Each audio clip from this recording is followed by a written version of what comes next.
This recording is going to be about making some color changes. So the first one is a really simple one. If I go through, so if we're on assembly, and I'll just hit color, iteration curves. If I scroll down, we're going to find one that's called hue versus hue. Hue versus hue. If I get the eyedropper tool, and let's click on the blue here on the shirt. I get this and end up with these little dots here. And what you'll see is with the middle dot, if I pull it up or down, it goes through the hue selection. So it's changing the shirt. So you could actually change it to a similar green to the background and probably drop it out with the Ultra key. But in this case, we'll make it a kind of bright pinky shirt. Now, if I enlarge up on this, a bit larger, you can still see there's a little bit of blue halo around the edge, that sort of thing. What you can do is you can move these sliders a wee bit. So if I click a bit further along and then kind of drag up this rounded curve, and I'll do the same sort of thing here, you're widening that selection. Okay, so you're giving it a bit more or less. So you can see as I pull that right over, it's just starting to change the background now because it's picking up on the greens.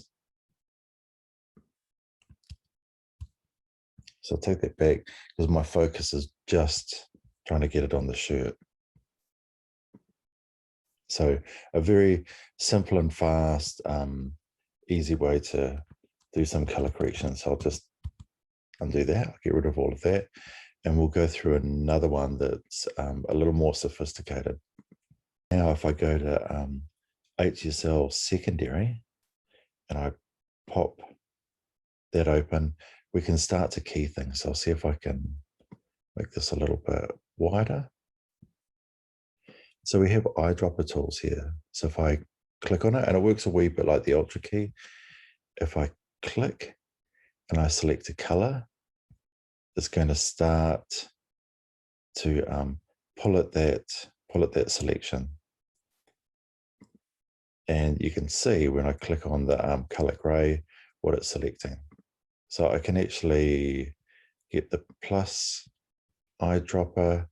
I can go through and essentially widen that selection, picking more and more of the green just by holding down, pushing through.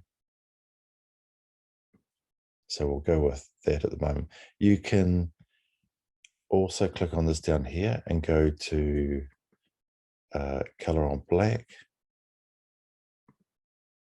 or white on black. So it's very much like your Ultra key now, and you can see what sort of job you're doing with all of this. But what you can do is, if I click, move the slider, you can see what it's picking up on.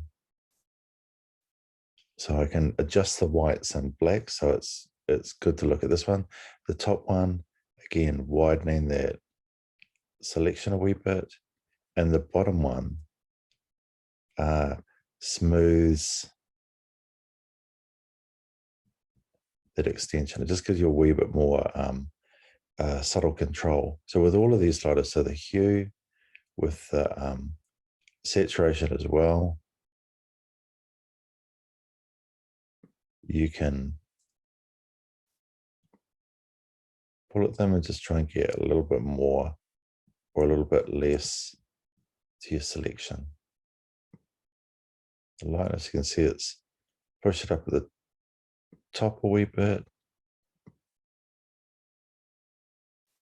Run that soft slider, so you can get quite a good mask going on. So I'll go back to color gray, and we can see the selection it's making on that green screen.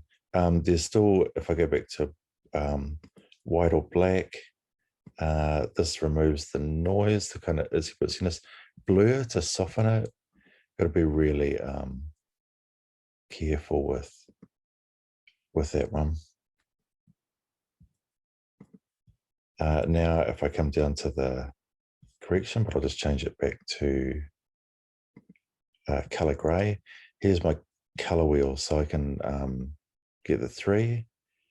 If I want the highlights, the shadows, the midtones, or I can just work with the 1.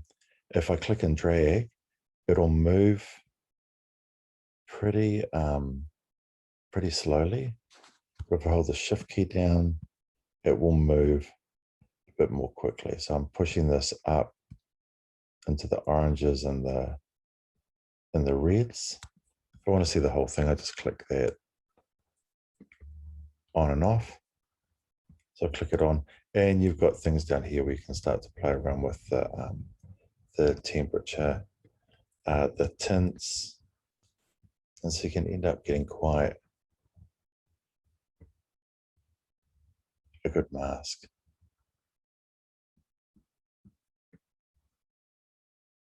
Now, if I can also do things like, I've changed the color of this, but if I wanted to take this back to what it was originally, the green screen, and everything else gets selected, then this gives you the opposite. So it swaps it around.